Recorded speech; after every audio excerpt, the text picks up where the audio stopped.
Halo Sobat Kyoda, selamat bergabung pada Kepo, program Kyoda Podcast. Bersama saya Roy Siagian yang akan memandu podcast kali ini. Podcast sebelumnya telah kita bahas bagaimana cara pendataan pajak daerah. Nah, pada podcast kali ini kita akan membahas lagi nggak jauh-jauh tentang pajak daerah, bagaimana merencanakan penerimaan pajak daerah. Nah, untuk membahas hal ini bersama saya telah hadir Ibu Nipu Tumiari, analis kebijakan pusat daerah pada Direktorat Pendapatan Daerah. Selamat datang Ibu Nipu Tumiari, apa kabar? Kabar berjuang. Berjuang ya. Iya. Sibuk apa nih sekarang, Bu? Sibuk berjuang juga. Berjuang ya. Berjuang meningkatkan PAD. Wih, keren banget ya. Nah, ngobrol-ngobrol tentang pajak daerah nih, Bu. Banyak orang yang nanya, sebenarnya dengan bagi-bagi atau apa ya, ngasih-ngasih bansos yang lagi viral sekarang ini, kemudian bangun jalan, perbaiki pasar, itu uangnya dari mana, Bu, itu ya? Uangnya? Uangnya. Mau tahu banget, mau tahu. Kepo, Bu, ini pada kepo. Ini. Kalau masalah sumber itu sebenarnya uangnya bisa dari mana saja, banyak sumbernya, tapi salah satunya itu adalah pajak. Pajaknya. Ya, jadi memang pajak itu difungsikan dalam rangka untuk mengisi kas. Ya. Jadi ada namanya yang disebut dengan fungsi pajak. Ya. Jadi salah satu fungsi pajak itu kalau dalam istilah perpajakan adalah fungsi budget atau fungsi anggaran. Jadi dengan fungsi budget ini kemudian pajak berperan sebagai pengisi kas yang kemudian setelah diisi kasnya maka kemudian untuk digunakan sebagai pengeluaran pembiayaan pembangunan daerah. Kemudian kalau pemerintah itu kurang uang untuk membiayai tadi, apa bisa langsung mengut pajak itu gimana, Bu? Tidak juga. Enggak ya? Tidak juga, karena gini, karena ketika kita itu pemerintah daerah memungut pajak itu ada yang namanya batasan. Batasan, jadi jenisnya dibatasi, tarifnya juga dibatasi. Nah ini ada undang-undang nih yang baru terbit, namanya Undang-Undang 1 tahun 2022. Nah oleh undang-undang ini provinsi diberikan kewenangan memungut beberapa jenis pajak. Begitu juga kabupaten kota diberikan kewenangan beberapa jenis pajak. Di luar yang diatur oleh undang-undang itu tidak boleh dipungut. Nah, itu juga dengan tarifnya. Semua dibatasi. Misalkan pajak PBJT hotel itu tarifnya paling tinggi 10%. Di atas itu boleh tidak? Tidak boleh. Paling tinggi 10%. Iya. Itu kenapa perlu dibatasi paling tinggi atau ada paling rendah? Apakah ada yang nggak mau bayar? Bagaimana, Bu? Kenapa Jadi, itu perlu batasan paling tinggi tarif ya Pak ya? Ya. Kalau batasan paling tinggi tarif itu fungsinya sebenarnya untuk mengukur gitu ya. Itu sebenarnya mengatakan indikator tingkat toleransi seseorang mau bayar.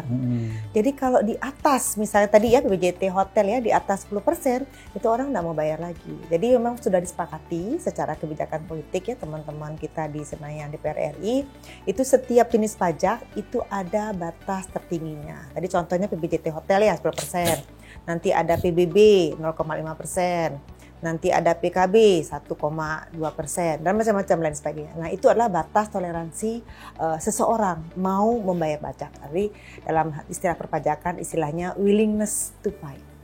Berarti ini berkaitan pemungutan pajak ini sangat terkait banget sama dengan ini ya kemauan seseorang wajib pajak mau bayar apa enggak ya? Iya mau dan mampu barangkali ya. Oh ya ada juga ya. Mau dan mampu, willingness to pay, mau membayar. Ada juga yang namanya dipadukan juga dengan yang namanya ability to pay, kemampuan membayar. Jadi dua ini mau dan mampu. Karena ada kecenderungan mau bayar tapi tidak mampu. Mau bayar tapi tidak mampu. Maka pemerintah daerah sambil jalan nih. Ya. Misalnya keringanan. Keringanan itu bisa berupa pengurangan, kemudian bisa angsuran, bahkan mungkin penundaan, bahkan mungkin penghapusan.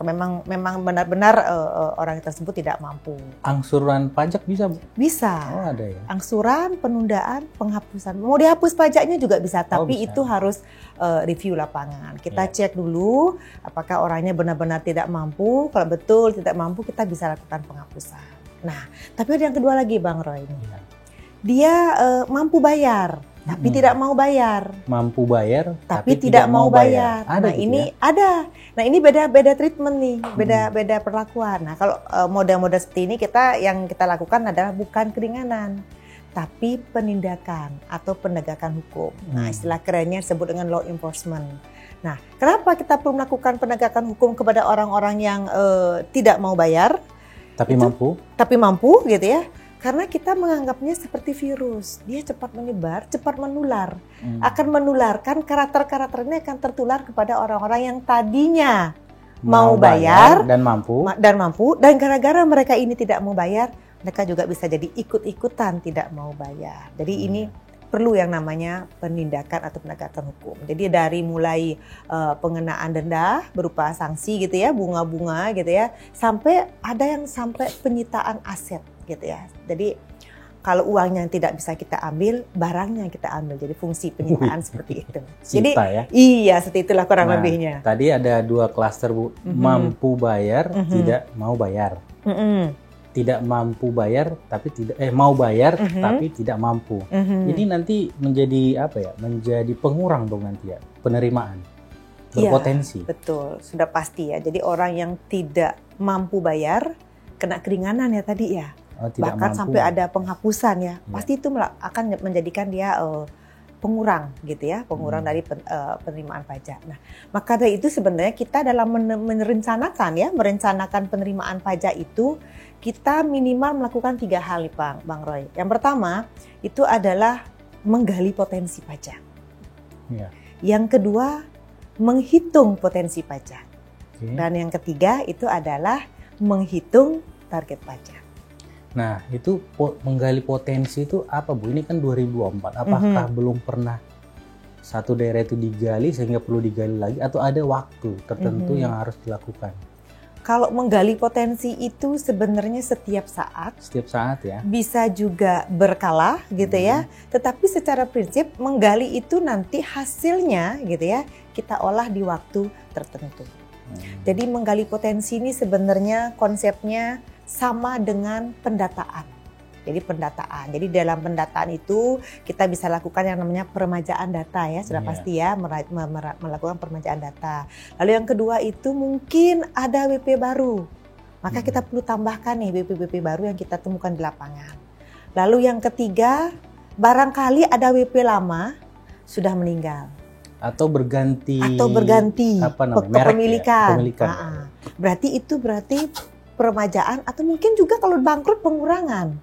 Jadi pengurangan. Jadi ada peremajaan data, kemudian ada penambahan WP baru, dan yang ketiga itu pengurangan WP lama berikut mungkin dengan objek-objeknya seperti itu. Berarti nanti data-data yang Ibu tiga kelompok tadi itu nanti berkaitan dengan penerimaan ya, penerimaan pajak ya. Iya betul.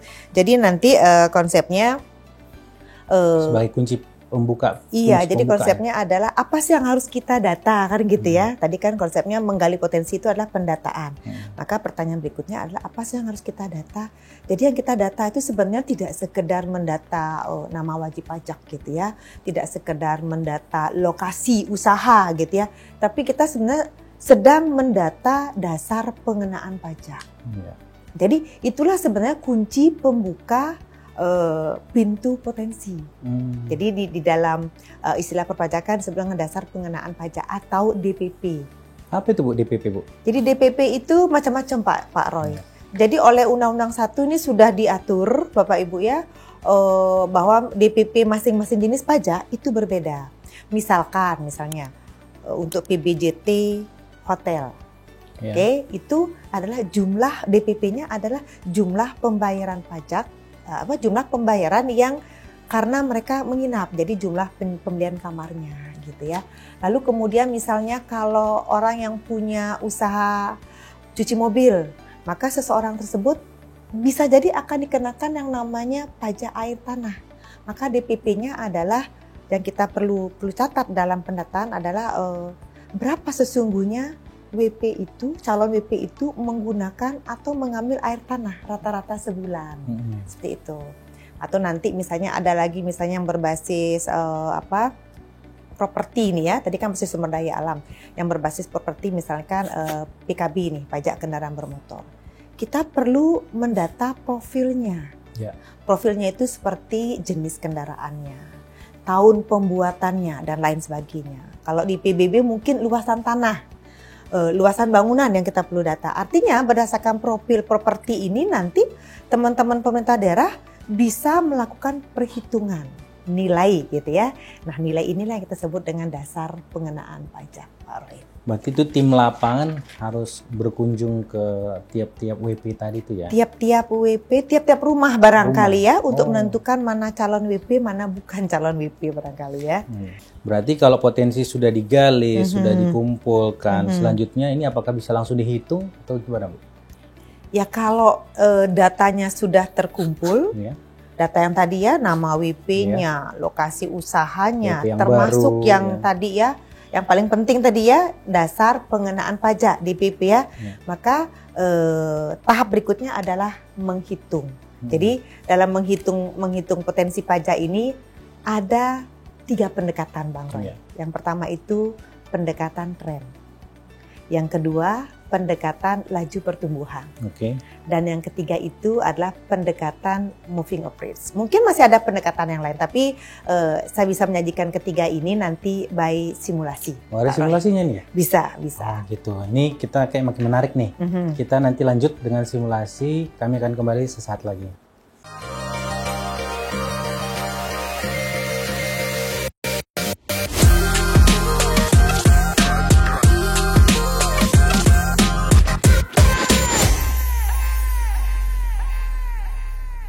Kami kembali lagi, kita akan membahas atau melihat bagaimana simulasi cara menghitung proyeksi potensi. Silakan Ibu. Baik, terima kasih Pak Roy. Jadi seperti yang saya sampaikan sebelumnya, ketika kita menghitung proyeksi potensi, kita memulai dengan menghitung yang namanya DPP atau dasar pengenaan pajak, gitu ya. Jadi seperti yang saya sampaikan tadi bahwa kita memiliki 3 pendekatan dalam menghitung potensi. Yang pertama itu dengan pendekatan tren, yang kedua pendekatan laju pertumbuhan, dan yang ketiga pendekatan moving average. Ketiga pendekatan ini memiliki rumusnya sendiri-sendiri. Misalkan tren, rumusnya adalah seperti yang terlihat di layar. Ini ada, seperti ini rumusnya. Lalu kemudian laju pertumbuhan, nah rumusnya seperti ini. Khusus laju pertumbuhan kita menghitung 2 kali sebenarnya. Kita hitung dulu laju pertumbuhannya yang warna biru, baru kemudian kita menghitung potensinya, proyeksinya. Lalu untuk moving average itu juga memiliki rumus sendiri. Nah, ini dia rumusnya. Lalu kemudian dalam kita menghitung potensi pajak, yang kita hitung pertama kali itu adalah dasar pengenaan pajak atau DPP-nya. Nah, kita masukkan nih DPP ini ke dalam rumus. Yang penting syaratnya adalah ada data 3 tahun terakhir. Nah, misalkan nih kita ngambil data dari tahun 2021, 2022, 2023 gitu ya. Nah, data ini sebenarnya kenapa kita mengambil 3 tahun? Supaya kita bisa melihat pola, Bapak Ibu. Ini adalah pola. Polanya selalu ada peningkatan 3 poin, misalkan seperti itu ya. Ini pola. Pola itu bisa meningkat, bisa menurun, bisa juga fluktuatif. Nah, ini contoh-contohnya nanti ya. Ada yang pola meningkat, ada pola menurun, dan juga ada pola naik turun atau fluktuatif. Bahkan mungkin ada yang bersifat anomali seperti itu. Nah, kita masukkan nanti data-data yang Bapak Ibu sudah kumpulkan melalui penggalian potensi selama 3 tahun terakhir. DPP ya, dasar pengenaan pajak. Kita masukkan datanya di warna hitam. Dengan rumus, nanti Excel ini akan menghitung. Maka akan muncul potensi DPP di tahun-tahun yang kita inginkan. Tahun 2024, 2025, 2026. Bahkan kalau kita menginginkan 2027 misalkan ya, kita mencoba nih. Saya juga pengen 2027 gitu kan. Untuk keperluan RPJMD yang 5 tahunan. Bisa Bapak Ibu. Kita tinggal copy saja rumusnya. Nah, kita bisa mendapatkan potensi DPP di tahun 2027. Nanti kalau mau tambah polanya lagi ini, Bu, 2028 juga bisa. Untuk polanya ini selalu tiga atau bisa berubah? Nah, tergantung hasil pendataan. Nah, kalau hasil pendataan mengatakan misalnya naik turun ya, ini saya tes aja misalkan di sini ketemunya 12 ya. potensinya juga berubah. Kita tes 2007 jadinya gimana ya gitu ya, kita coba tes. Gitu. Kalau penurunan terus mungkin nggak? Gimana kalau penurunan terus? Misalnya pertama kali kita ketemu pada saat pendataan, nah seperti ini misalkan. Maka polanya akan menurun terus. Jadi pola yang warna orange itu adalah pola masa depan, sebenarnya meniru pola masa lalu di warna hitam. Jadi saya ulangi, pola masa depan yang warna orange, yang cerah ini, itu sebenarnya meniru pola masa lalu warna hitam. Seperti itu kurang lebihnya. Saat ini kita posisinya di 2024 ya? Iya betul, nanti kita menjelang 2025 biasanya itu nanti akan ada yang namanya penetapan target pajak untuk tahun anggaran 2025 di dalam APBD. Nah, ini ada tiga metode tadi saya sampaikan ya, pendekatan tren, laju pertumbuhan, dan moving average. Kurang lebih hasilnya sebenarnya mirip-mirip Bapak Ibu. Ini kan tren yang saya tunjukkan tadi. Nah, misalkan coba kita cek di laju pertumbuhan. Dengan pola yang sama, hasilnya kurang lebih mirip ya Bapak Ibu, seperti ini. Lalu nanti di moving average ini 3, sekian ya. Di moving average juga sama. Hasilnya juga 3, sekian. Jadi yang namanya menghitung potensi itu tidak mesti harus naik 5% setiap tahun. Tidak bisa. Jadi kita harus melihat data 3 tahun terakhir minimal. Kalau bisa lebih itu lebih akurat. Jadi sangat tidak dibenarkan sebenarnya kalau Bapak Ibu tidak menghitung tetapi mengira-ngira. Jadi jangan mengira-ngira apalagi kira-kira naiknya flat 5% gitu ya. Nanti kita melawan hukum Tuhan, kok bisa kita naikkan 5% tiap tahun gitu ya. Jadi kita harus menghitung. Nah, lebih lanjut lagi, ini kan baru DPP. Bagaimana dengan potensi pajaknya? Nah, langkah berikutnya adalah kalau kita sudah menemukan potensi DPP di tahun berkenaan, ini saya ambil dari tren C7. Tren C7 itu adalah 2025 ya. Oke. Saya ingin mendapatkan potensi pajak 2025. Saya ambil besaran DPP-nya, lalu kemudian saya kalikan tarif. Kebetulan nilai pajak air tanah adalah 20%. Maka potensi yang akan saya dapatkan nanti 2025 kurang lebih adalah 676 sekian juta gitu ya. Nanti kalau pajak hiburan, saya ambil juga DPP-nya. Maka kemudian saya kalikan tarif, maka potensinya dapat sekian. Seperti itu. Nanti setelah dapat semua ini, baru kemudian ditotal. Nah, di sini perlu saya sampaikan Bapak Ibu, untuk besaran DPP itu alangkah baiknya Bapak Ibu melakukan dulu yang namanya proyeksi potensi per WP. Jadi besaran DPP di sini sebenarnya sudah akumulasi dari proyeksi potensi dari masing-masing WP. Itu lebih baik dan lebih akurat. Kalau banyak bagaimana? Berarti kan tinggal butuh waktu yang lebih besar, lebih lama gitu ya. Orangnya juga lebih banyak. Tapi secara prinsip keakuratan akan lebih terjaga gitu ya. Apabila proyeksinya itu dilakukan dari masing-masing WP. Diakumulasi, baru dikalikan tarif, baru nanti muncul potensi pajak Bapak Ibu. Sini potensi pajaknya. Mau nanya nih Bu, kalau ujung-ujungnya dikalikan tarif, kenapa nggak langsung ambil dari data realisasi saja?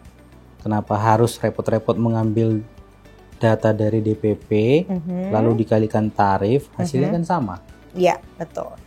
Jadi begini, terkadang kalau kita mengambil data dari realisasi atau istilahnya itu dalam dunia keuangan daerah disebut LRA ya, laporan realisasi anggaran. Anggaplah 3 juta, oke saya ambil kolom F ya, anomali. Yang kolom F ini angka anomali. Anggaplah ini adalah realisasi LRA. LRA 2021, ini LRA 2022. Ada kelemahan ketika kita mengambil LRA, yaitu kita kecenderungan tidak mendeteksi sumber pendapatan yang dicatat dalam LRA ini. Ini ada lompatan yang cukup dramatis menurut saya ya. Misalkan ini dari 3 miliaran gitu ya, langsung tiba-tiba naik 5 miliar. Di LRA kalau angka ini kita ambil, dia akan menjadi kacau. Kacau nanti proyeksinya. Tapi kalau kita mengambil DPP, anggaplah ini DPP gitu misalnya ya. 5 miliar ini kita bisa bedah, Pak. Kita bedah, jangan-jangan 5 miliar ini sumbernya itu adalah karena ada yang bayar hutang di tahun pajak sebelumnya. Jadi kalau misalnya ternyata 5 miliar, di dalam 5 miliar ini ternyata ada pembayaran pajak tahun 2021, kita keluarkan gitu ya. Kita pindahkan, misalnya ada 1 miliar gitu ya. Di dalam 5 miliar ini ada 1 miliar pembayaran pajak tahun 2021. Maka kita kurangi. Kita sisakan 4 miliar aja. Lalu kita tambahkan di sini 1 miliarnya. Karena ini miliknya 2021 ternyata. Proyeksi potensi akan menjadi berbeda. Karena 1 miliar itu miliknya 2021. Haknya 2021, bukan haknya 2022. Tapi kalau kita melihat LRA tadi, karena memang diterimanya 2022, kemudian dicatatnya di 2022 juga gitu ya. Akhirnya muncul angka anomali dari 3 miliaran, 2,9, naik 2 miliar menjadi 5 miliar. Angkanya jadi ini kan kesannya jadi turun terus tuh, turun terus. Mungkin itu Pak Roy simulasi yang bisa saya sajikan dalam podcast kita pada kali ini. Intinya bahwa ketika kita melakukan proyeksi potensi itu kita mulai dari DPP, dan kalau bisa DPP-nya itu merupakan sebuah akumulasi atau kumpulan dari DPP dari masing-masing calon pembayar atau yang kita sebut dengan wajib pajak. Tadi Bu jelaskan untuk akurasi akan lebih baik jika diproyeksikan per WP. Itu kenapa, Bu? Gini Pak Roy, kenapa per WP? Ada 2 karakter dari WP itu. Karakter yang pertama itu adalah WP itu ada yang cenderung bayar selalu. Jadi tiap bulan dia selalu bayar. Maka kita menyebutnya WP tetap. Karena dia tiap bulan selalu bayar. Nah yang kedua itu adalah WP yang sifatnya insidentil. Sesekali datang dalam 1 tahun masa pajak. Dan ini kan sifatnya tidak kontinu.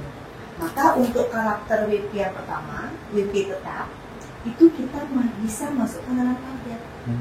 Sedangkan untuk WP yang karakter kedua, WP yang sifatnya insidentil yang datang sesekali, itu kita bisa abaikan. Kita hitung, tapi kita bisa pertimbangkan apakah nanti akan masuk dalam target atau tidak.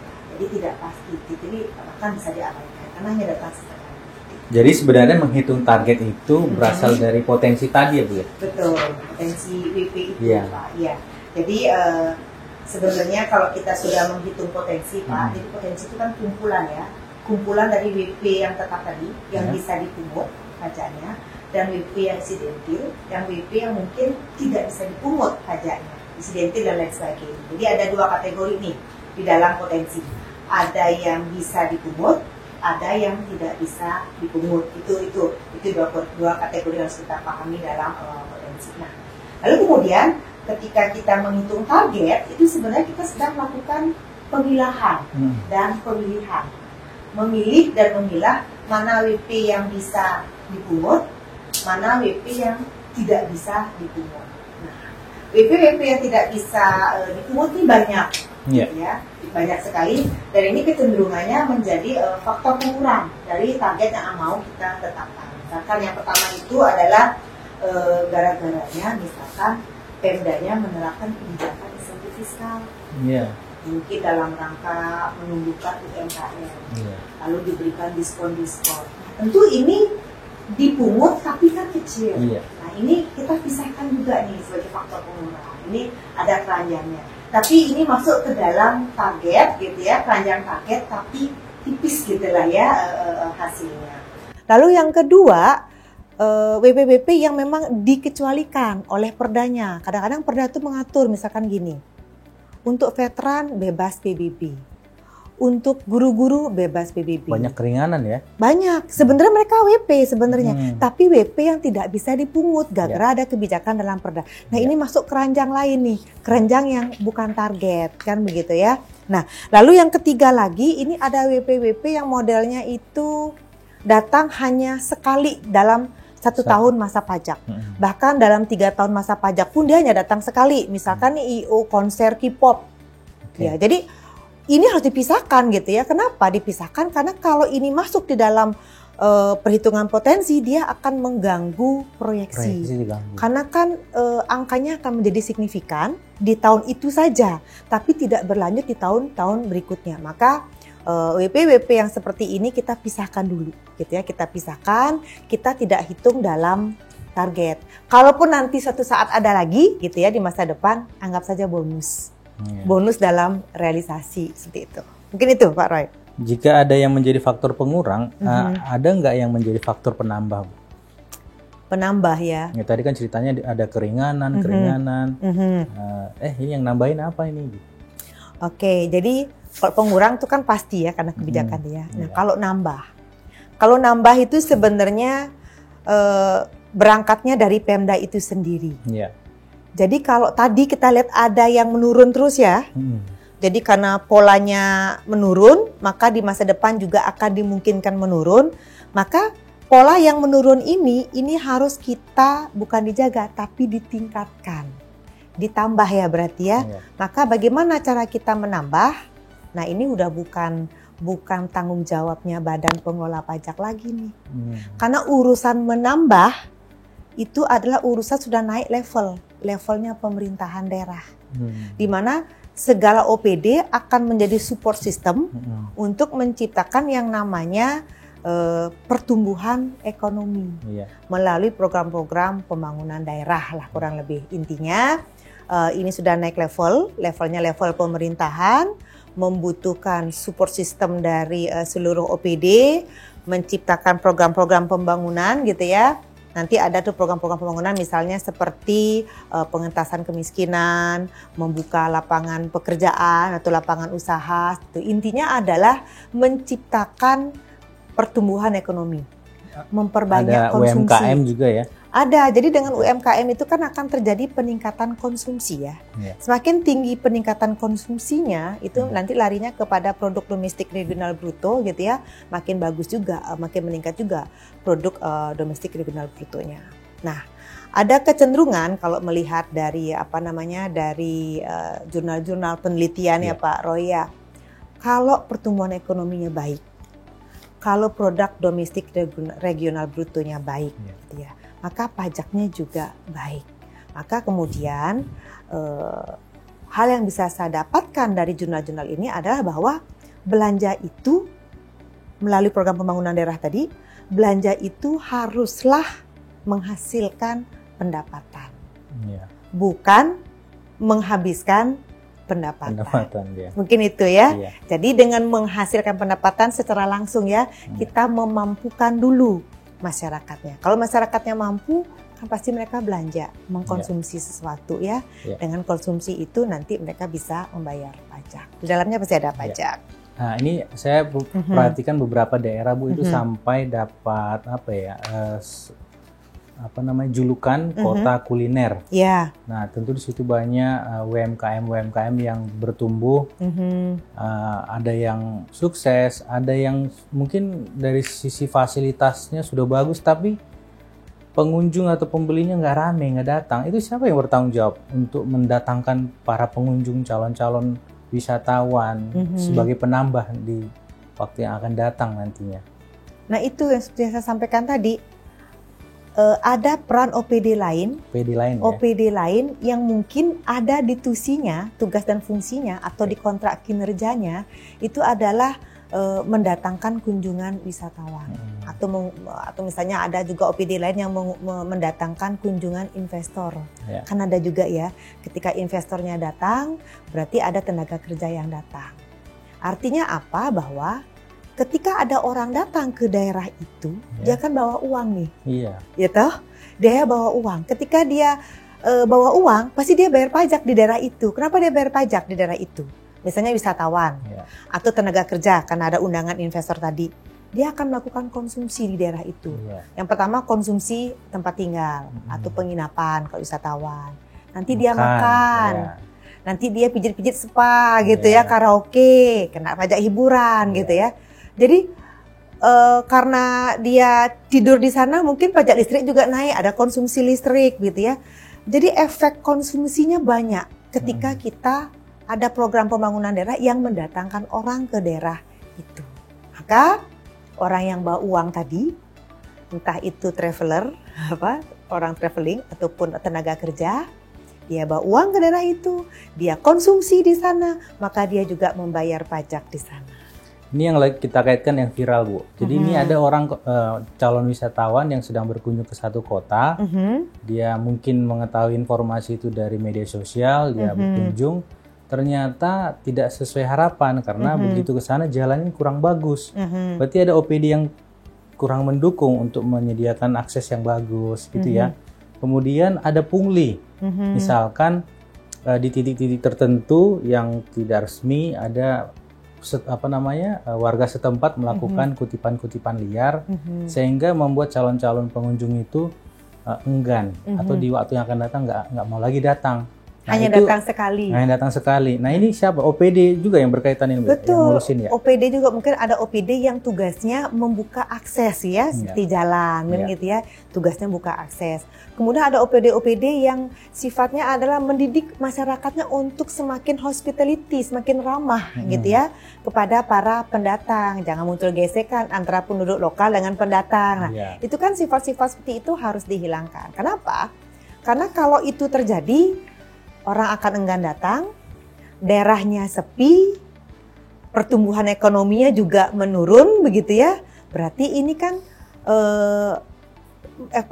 kita sering menyebutnya itu ekonomi makro daerah gitu ya. Pertumbuhan ekonomi nasional juga di daerah juga ada. Nah, ini akhirnya mempengaruhi target pajak gitu ya. Karena sepi tadi otomatis menurun. Kalau dia meningkat berarti otomatis bertambah seperti itu. Nah, tadi yang masih berkaitan dengan penambah pendapatan ya, penerimaan. Ini si Pemda juga harus bisa menciptakan potensi sendiri, Bu ya. Betul. Jadi tidak tidak hanya sekedar sesuai aturan yang ada, mengikut regulasi yang normatif. Dia juga harus mampu menciptakan potensi sesuai kondisi daerahnya. Apakah masyarakatnya lebih mendorong ke budaya atau lebih ke wisata alam? Itu pemerintah yang harus turun tangan untuk menggerakkan semua OPD-nya, gitu ya. Jadi levelnya pemerintahan ya. Daerah. Jadi menjalankan program pembangunan daerah, gitu ya. Jadi alurnya itu ada pajak, walaupun sedikit, itu digunakan untuk program pembangunan daerah. Program pembangunan daerahnya berjalan optimal. Berarti itu mendongkrak ekonomi makro daerah gitu ya. Nanti ekonomi makro daerah itu juga nanti mempengaruhi pertumbuhan pajak daerah. Jadi inti ceritanya bahwa menciptakan potensi itu sebenarnya adalah keberhasilan dari melaksanakan program pembangunan daerah. Jadi jangan ujuk-ujuk menggali potensi, betul Pak. Jadi kita kan sering mendengar kita gali potensi. Tapi yang paling penting sebenarnya yang lebih dahulukan itu menciptakan potensi. Jadi alurnya berupa siklus tuh. Ada pajak nanti menciptakan membiayai program pembangunan daerah. Lalu program pembangunan daerah itu nanti mendukung pertumbuhan ekonomi makro daerah. Nanti kalau sudah ekonomi makro daerahnya meningkat, pajak juga meningkat. Jadi menciptakan dulu, baru kemudian menggali. Jadi kalau suatu daerah itu tidak punya gebrakan, ya akhirnya akan pertumbuhan ekonominya itu menjadi pengurang terus ya. Ya, maka kemudian target akan selalu di bawah potensi. Ya, ini makin makin asik aja kita bahas. Nanti kita kembali setelah rehat berikut ini.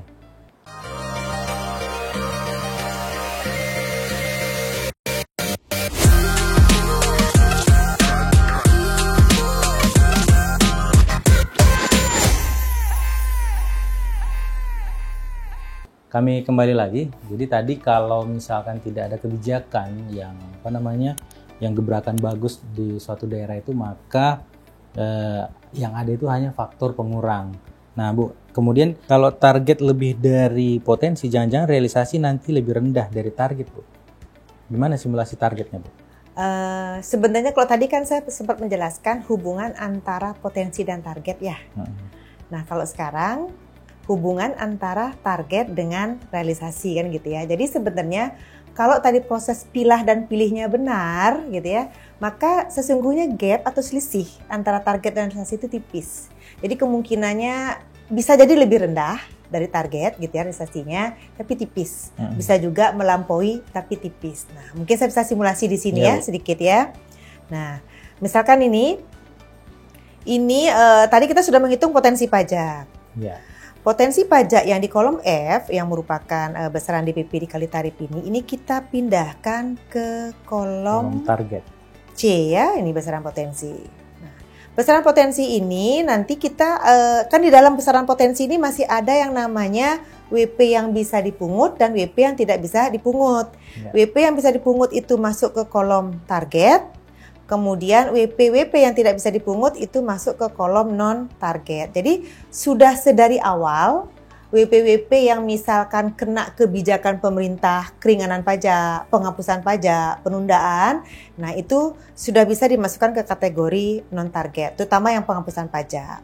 Lalu WP yang terkategori dikecualikan oleh Perda Pajak karena omsetnya di bawah yang ditentukan oleh Perda Pajak.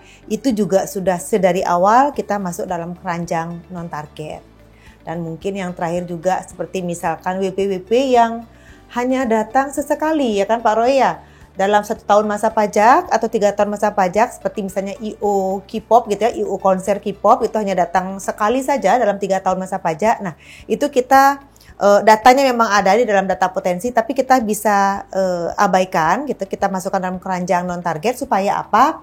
Supaya kita tidak berharap gitu ya, tidak berharap terhadap sumber penerimaan yang karakternya seperti BP yang saya sebutkan tadi. Sehingga kalau misalkan firm WP yang rutin tadi sudah membayar pajak, kita menyebutnya WP tetap, maka kita masuk dalam keranjang target. Maka inilah yang kemudian kita bisa jadikan dasar untuk mencantumkan target penerimaan pajak di dalam APBD. Kalau misalnya Bu, targetnya rendah, ada nggak kemungkinan daerah itu agar seolah tinggi, nilai non-target digabungkan? Ada efeknya nggak di masa yang akan datang?